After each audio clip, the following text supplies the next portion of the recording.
Buried beneath the park, the erasure of Seneca Village and the ongoing theft of Black Indigenous power. Before there was Central Park, there was Seneca Village, a thriving Black and Indigenous community built on sovereignty, self-determination, and resilience. But in 1853, this sacred village was destroyed, its homes bulldozed, its graves paved over, and its people erased. Why? Because its existence was inconvenient to the colonial narrative. If you're ready to uncover the truth about Seneca Village and how its destruction reflects the ongoing erasure of Black Indigenous identity, subscribe to this channel and keep watching. The story of Seneca Village is one of triumph and tragedy. A radical beginning. In 1825, a Black woman purchased land, a revolutionary act in a nation that denied her basic humanity. Black and Indigenous families followed, building homes, churches, schools, and even cemeteries. A thriving community, this was more than a village.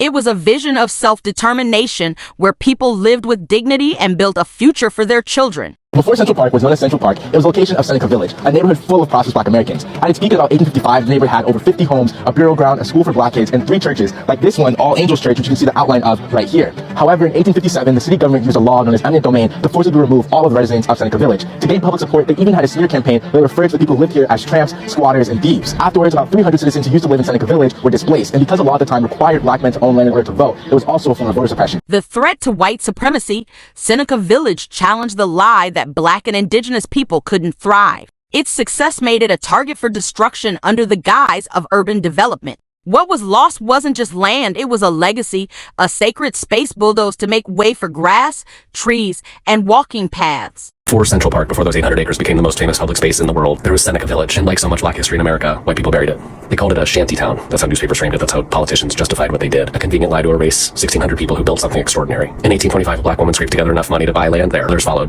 Black families locked out of opportunity everywhere else built a village from the ground up. They weren't just buying property. They were securing a future, a voice, a rare shot at power in a system that's built to deny them both. And that was a problem. They built 3 churches there, more than places of worship. These were schools, community centers, safe havens. They had clean water, gardens, homes. They had a cemetery where they could bury their dead with dignity. And when Irish immigrants arrived fleeing famine, they lived side by side with them. While the rest of New York roiled with racial violence, Seneca Village proved that another world was actually possible. But in 1853, New York City decided that Seneca Village, the Black folks' land, would make a nice place for a park. Suddenly, the newspapers labeled them squatters. The same city that denied Black people their property rights when it suited them now said that their deeds didn't count for anything. The courts, of course, were not built to protect them. And after 2 years of legal battles, the police came in, and they tore it all down. Today, people picnic on that land, walk on paths paved over Black freedom, admire a natural landscape built on destruction. And most people will never know that that was all stolen from Black Americans. That, of course, is not an accident, because this is not just about Central Park. It's about every story that they've paved over, every truth that they've buried to protect the lie that power is earned and not taken. Seneca Village was not in the way of a park. It was more proof of what Black people could do when left alone,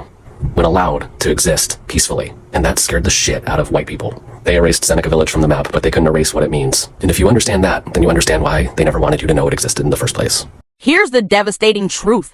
Central Park is more than a park, it's a crime scene. The city didn't just take 800 acres of land, it invalidated deeds, erased families, and rewrote history. Graves were paved over, homes were razed, and the community's very existence was scrubbed from the record. Seneca Village wasn't in the way of Central Park, it was in the way of white supremacy's comfort and control. The destruction of Seneca Village is not an isolated event, it reflects a pattern of erasure that continues today. Paper genocide. Black Indigenous people were reclassified as Negro or colored, severing their connection to land and sovereignty. Stolen heritage, lighter-skinned, colonially approved identities replaced the true stewards of this land. The ongoing fight, the fear that destroyed Seneca Village still exists today, a fear that Black Indigenous women will reclaim their stolen birthright and dismantle the systems built on their erasure. But the truth is rising, and the soil beneath the park remembers. Seneca Village was not lost, it was buried, waiting to be reclaimed. At Reclaiming My Story, we are dedicated to amplifying the voices of American Indian women whose identities were erased through paper genocide and systemic oppression. If you're ready to honor the legacy of Seneca Village, reclaim the truth, and restore what was stolen, like this video, share it and subscribe to our channel. Together, we can uncover the buried stories, amplify the silenced voices, and ensure that the world never forgets. The park may stand, but so does our truth, and we are reclaiming it.